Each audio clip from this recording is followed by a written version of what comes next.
তো চালাক হয়েছে কেন? অপরাধ করছে বলবো যে স্যার অপরাধ করে ফেলছি, লাভ বেশি হয় এই।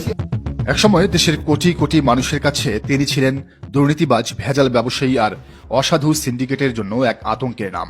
যে কর্মকর্তা নিজের সাহসী অভিযানে দেশের সবচেয়ে বড় বড় কর্পোরেট ব্র্যান্ড পর্যন্ত কাঁপিয়ে দিয়েছিলেন, যিনি ক্ষমতার তোয়াক্কা না করে বাজারে ভেজাল বিরোধী অভিযানে নেমে সাধারণ মানুষের হৃদয়ে তৈরি করেছিলেন এক অনন্য জায়গা। সে আলোচিত কর্মকর্তা সাবেক নির্বাহী ম্যাজিস্ট্রেট এবং বর্তমান পর্যন্ত সৎ প্রশাসনের প্রতীক হিসেবে পরিচিত মোহাম্মদ সারওয়ার আলমকে ঘিরে এবার বাংলাদেশের প্রশাসনিক অঙ্গনে তৈরি হয়েছে এক ভয়ঙ্কর রুদ্ধশ্বাস রহস্য, যা ইতিমধ্যে পুরো দেশ জুড়ে সৃষ্টি করেছে বিস্ময়, ক্ষোভ এবং অসংখ্য প্রশ্ন। ঘটনাটি যেন এক সিনেমার চিত্রনাট্য।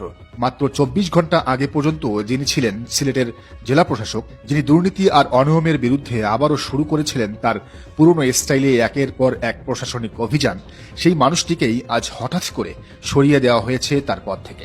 রোববার 21 জুন জনপ্রশাসন মন্ত্রণালয় থেকে আসে একটি আকস্মিক প্রজ্ঞাপন। সেখানে জানানো হয় সিলেটের জেলা প্রশাসক মোহাম্মদ সারওয়ার আলমকে তার দায়িত্ব থেকে প্রত্যাহার করা হয়েছে এবং সরাসরি জনপ্রশাসন মন্ত্রণালয়ের উপসচিব পদে পাঠানো হয়েছে। প্রশাসনিক ভাষায় এটি বদলি হলেও দেশের রাজনৈতিক ও প্রশাসনিক মহলে এটিকে দেখা হচ্ছে এক অলিখিত শাস্তিমূলক ব্যবস্থা হিসেবে। কিন্তু প্রশ্ন হল, কি এমন দোষ করেছিলেন সারওয়ার আলম যার কারণে মাত্র কয়েক ঘন্টার ব্যবধানে তাকে তার পদ থেকে সরিয়ে দেওয়া হলো?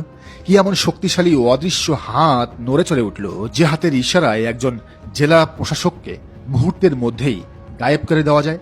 এই নাটকের শুরু হয়েছিল গত শুক্রবার জুমার নামাজের ঠিক আগে সম্পূর্ণ আকস্মিকভাবে সিলেটের ঐতিহাসিক হজরত শাহপরান রহমাতুল্লাহ আলাইহির মাজারে হাজির হন ডিসি সারওয়ার আলম। সাধারণত যেভাবে প্রশাসনিক কর্মকর্তারা আনুষ্ঠানিক সফর করেন, এটি ছিল তার সম্পূর্ণ ব্যতিক্রম। তিনি সরাসরি মাজারের ভেতরে প্রবেশ করেন, সাধারণ মুসল্লিদের সঙ্গে কথা বলেন, মাজার কমিটির লোকজনকে ডাকেন এবং এরপর দেন এক বিস্ফোরক বক্তব্য। সেখানে তিনি স্পষ্ট জানিয়ে দেন, অলি আউলিয়াদের এই পবিত্র স্থানকে আর কোনোভাবেই অপরাধের আখড়ায় পরিণত করতে দেওয়া হবে না। তিনি বলেন, মানুষ যখন কষ্টের টাকা দান করে তখন সেই টাকা পবিত্র কাজে ব্যয় হওয়ার অধিকার রাখে। কেউ সেই অর্থ আত্মসাৎ করবে, বছরের পর বছর হিসাব গোপন করবে, এটা আর চলতে দেওয়া হবে না।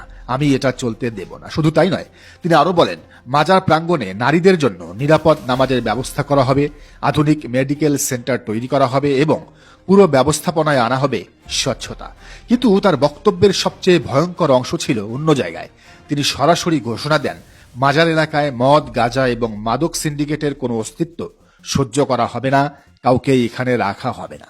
যদি কেউ পবিত্র স্থানের ভেতরে বসে মাদক ব্যবসা চালায়, তবে তার শাস্তি হবে সাধারণ অপরাধীর চেয়েও কঠোর।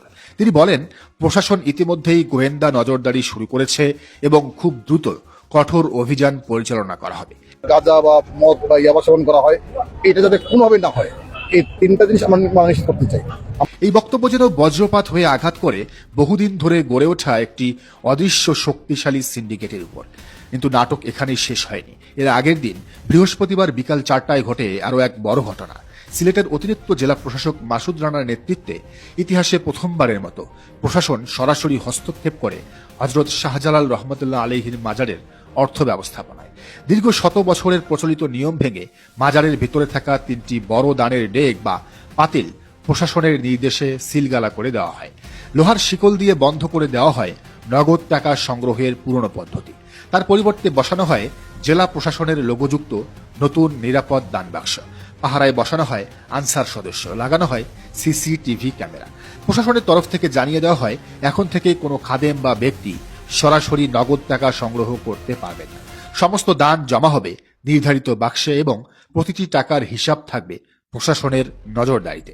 আর ঠিক এখান থেকেই শুরু হয় বিস্ফোরণ। বহু বছর ধরে কোটি কোটি টাকার দানের উপর নির্ভরশীল এক প্রভাবশালী গোষ্ঠী এই প্রশাসনিক হস্তক্ষেপ কিছুতেই মেনে নিতে পারেনি। বৃহস্পতিবার গভীর রাতেই শাহজালাল মাজার এলাকায় শুরু হয় তীব্র উত্তেজনা। হাজার হাজার অনুসারী এবং কথিত ভক্তদের ব্যানারে বের হয় বিক্ষোভ মিছিল। অভিযোগ তোলা হয়, প্রশাসন নাকি ঐতিহ্য ধ্বংস করেছে, ধর্মীয় প্রতিষ্ঠানে হস্তক্ষেপ করেছে এবং পরিকল্পিতভাবে মাজারের স্বাধীনতা কেড়ে নেওয়া হয়েছে। রাতভর উত্তেজনা চলতে থাকে। শহরের বিভিন্ন স্থানে ছড়িয়ে পড়ে ক্ষোভ। কিন্তু তখনও কেউ বুঝতে পারেনি এর পরিণতি হতে যাচ্ছে আরো ভয়াবহ। আর আজ সেই ঘটনার মাত্র 24 ঘন্টার মাথায় কোনো পূর্ব নোটিশ ছাড়াই হঠাৎ করেই সরিয়ে দেওয়া হলো জেলা প্রশাসক সারওয়ার আলমকে। দেশের মানুষ অবাক হয়ে দেখছে, যে কর্মকর্তা দুর্নীতির বিরুদ্ধে লড়াই করে অতীতে বহুবার ক্ষমতাবানদের রোষানলে পড়েছেন, যিনি র্যাবের নির্বাহী ম্যাজিস্ট্রেট থাকাকালে দেশের সবচেয়ে বড় বড় ভেজাল সিন্ডিকেটের বিরুদ্ধে অভিযান চালিয়ে 3 বার পদোন্নতি হারিয়েছিলেন, সেই মানুষটি আবারও কি একই কারণে শাস্তি পেলেন? মনে রাখা দরকার, 27তম বিসিএস এর এই কর্মকর্তা দীর্ঘদিন ধরে প্রশাসনের সততা আর কঠোরতার প্রতীক হিসেবে পরিচিত। 2024 সালের 14 আগস্ট অন্তর্বর্তীকালীন সরকারের সময় তাকে উপসচিব পদে পদোন্নতি দেওয়া হয়। পরবর্তীতে সিলেটের সাদাপাথর দুর্নীতি কেলেঙ্কারির পর আগের ডিসিকে সরিয়ে সারওয়ার আলমকে দায়িত্ব দেওয়া হয়েছিল একজন দক্ষ এবং সৎ কর্মকর্তা হিসেবে।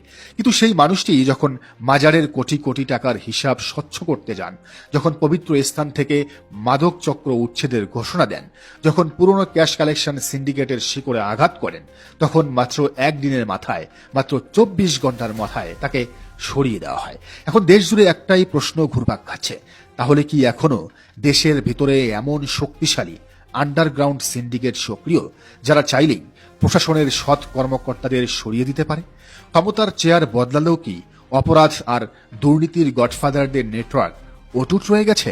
একজন সৎ কর্মকর্তা যদি ধর্মীয় প্রতিষ্ঠানের অর্থ ব্যবস্থাপনায় স্বচ্ছতা আনতে গিয়ে মাত্র 24 ঘন্টার মধ্যে, মাত্র একদিনের মধ্যে শাস্তিমূলক বদলির মুখোমুখি হন, তাহলে সাধারণ মানুষ কোথায় গিয়ে, কার কাছে গিয়ে ন্যায় বিচারের নিশ্চয়তা পাবে?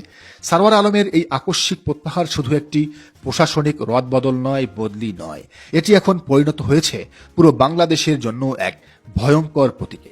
এমন এক প্রতীক যা মনে করিয়ে দিচ্ছে দুর্নীতির বিরুদ্ধে লড়াই এখন সহজ নয়। যে কোনো সরকারি কর্মকর্তা কিংবা সৎ অফিসার যদি দুর্নীতির বিরুদ্ধে লড়াই করেন, অস্বচ্ছতা ও অব্যবস্থাপনার বিরুদ্ধে কথা বলেন, তবে তাকে এমন শাস্তিমূলক ব্যবস্থার মুখোমুখি হতে হবে। অন্ধকারের শক্তি এখনো অনেক অনেক অনেক গভীরে। তাদের ক্ষমতার হাত এতটাই লম্বা যে একজন ডিসিকে মাত্র 24 ঘন্টার ব্যবধানে তারা প্রত্যাহার করতে পারে। আর এই প্রশ্ন এখন সবার, একজন সৎ কর্মকর্তার পরিণতি যদি এটাই হয়, তাহলে এই রাষ্ট্রে সত্যিকারের পরিবর্তনের পথ কতটা কঠিন হতে পারে। দর্শক, বিষয়টিকে আপনি কিভাবে দেখছেন? সারওয়ার আলমের এই প্রত্যাহার কি কোনো ভালো বার্তা দিচ্ছে নাকি খারাপ বার্তা দিচ্ছে? জানার মন্তব্যের ঘরে